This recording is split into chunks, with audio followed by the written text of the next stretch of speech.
Okay, I made some upgrades from 2023. One of them was this battery. This battery came from affordablebikes.ca, and it is a 21 amp hour battery, 48 volts. It's with 1865 cells, so there's 91 cells in it. And it's very heavy and it's very large. For the Trike, that's not really the problem. What I was more interested in was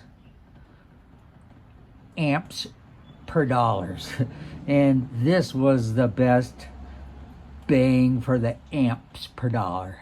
And so that's 21.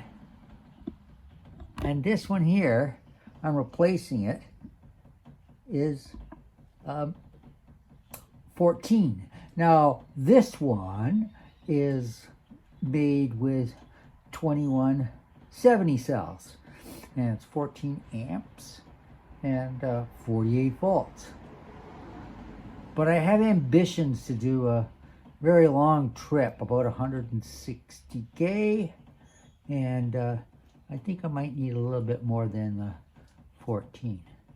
So I'm going to take the other one off and I'll show you them side by side. You get the idea how much bigger the other one is.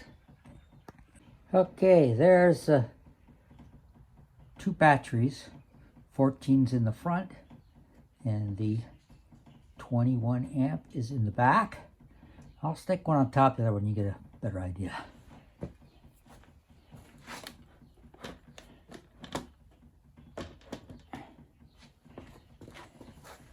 So as you can see, it's a little bit bigger. No, it's a lot bigger. I wish I could get another sticker that said one less car. So maybe somebody will print some up, and if they do, I'd be more happy to buy one. Or maybe I'll print some up. I don't know. Okay, so the battery's off and I'm on to more repairs. As I was saying, I got the batteries here and off the bike. While I'm working on it, I'm going to charge it. And I'll show you the charge I'm using. Okay, this is the charge that I'm using. It does 48 and 52 volts. It's a smart charger. On the end, if you look here, right, I can put the percentage I want to shut off at. 100, 90, 80, and the other button, other thing over here is a number of amps I want to put into it. So it can go up to 5 amps. So if I'm in a real hurry, I can bang 5 amps in it, but I'm not in a hurry, 1 or 2 amps, overnight or for a couple hours while I'm putting in the garage is just fine. So I just got to switch so for turning it on and off. So here we go. So right now it's on 1 and it's putting out, not quite 2 amps. There's the volts. Let's go to the next one. It's 2. This is about 3 amps. It's 4. It's putting out almost 4 amps. And there's 5. That's banging in 5 amps. So I'm not in a big rush. So I'm going to turn it down to 2, and I'm going to let it go like that for a while and see what it's like when I come back to put it back on the bike. Okay, new this year, well, new and old this year, are the flashing white light and the red light on after the Trike. They were originally installed with the Tongxi motor, so they're low voltage. So what I did, right, on Amazon, you can buy this little flashing unit right here. I'll leave a link to it. And it had the wrong cable connections on it, so I soldered some there. And then on this end, I just soldered, let's see if I can pull apart with one. No, I can't pull apart with one hand. So on the other end, I have charge port connectors, right? And this is just a pair of 1865 lithium cells in series. So, you know, it all charged up to like 8 volts.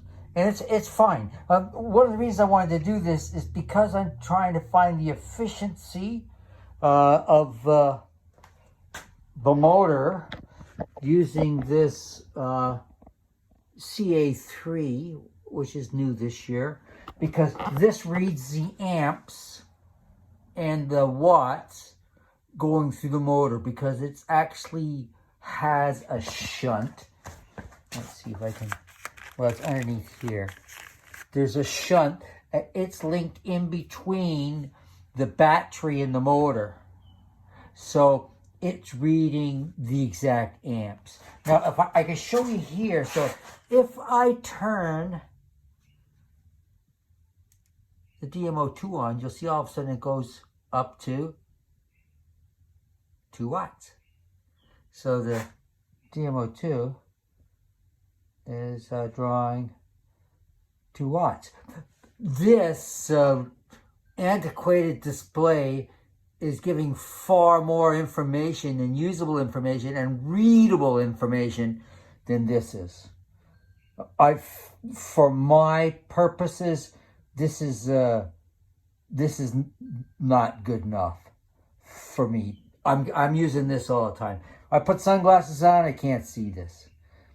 So the other thing I added this year was a cadence sensor. This is a wireless cadence sensor. It's Bluetooth, and it is this right here. Okay, now it connects to the fitness app I have on my iPhone and my Apple Watch. I was hoping it would give out an instant display on my Apple Watch. It doesn't, but it does give me like the average over my exercise period. So the reason I got this is because I had a wired cadence sensor on the bike about 2 years ago. And of course, I put it away in a good place, safe place, and couldn't find it. And then I did find it, and so that's why I installed this. This is a cat eye, and you can see where I got my magnet right there. And this is pretty good. It's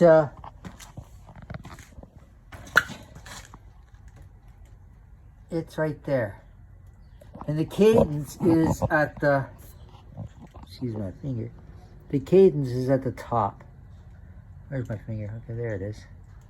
The cadence is there at the bottom. And I can, when I sit here, I can read this, right?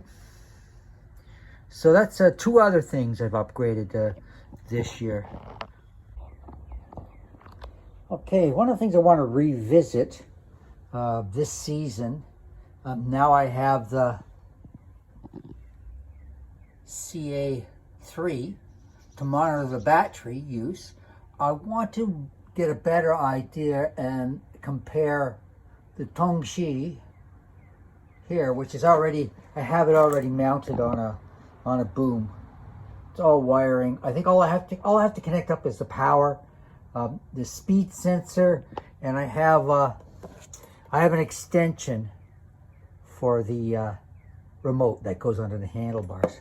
So I don't know, maybe 15 minutes I can switch over. I think it'll take me more time to wire the to wrap the loom around the wiring than anything else.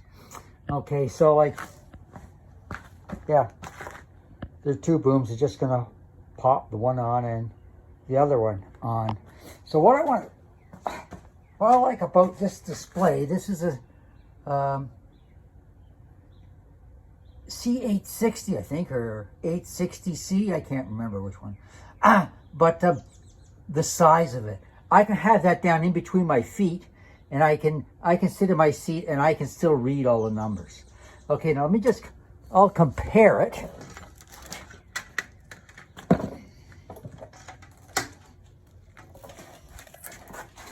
Okay, let's see if you can see that. That's a comparison in the size of the display, right? The 860 I can read with sunglasses on. The Tongxi one, or the DM02 one, I can't. So I really like this display, and it has like Cadence right there. It gives me a nice little graph, and I can watch it. You know, it's quite nice. So yeah, I plan to do that and monitor the watt hours and the. See, I get a better picture. See, there's watt hours per kilometer and then total number. So I want to compare the two of them. So this season. So stand by for that. Okay, the other thing I want to test out this year is over the winter time I got this is Sturmey Archer 8-speed. It's very, very fast hub. I had this on the bike earlier this spring, and I had the Big Apple 2-inch tire on it, and I hit a rock, hit the sidewall, and just damaged the sidewall. So I thought, well, I might as well put the Volo back on again, and I sorely missed it. This S&A hub is extremely fast. I can do 44K, and I'm working, but so is the bike working. But I can't do that with the gearing. If you look at the gear inches, it's quite different. Yeah, I hope to check the efficiency of these two hubs after I do the two mid-drive tests. So that's about what I got planned. I'll probably do another video on how I'm going to, the methodology for the testing of the Tongxi and the DM02 from ToSeven. Okay, that's it.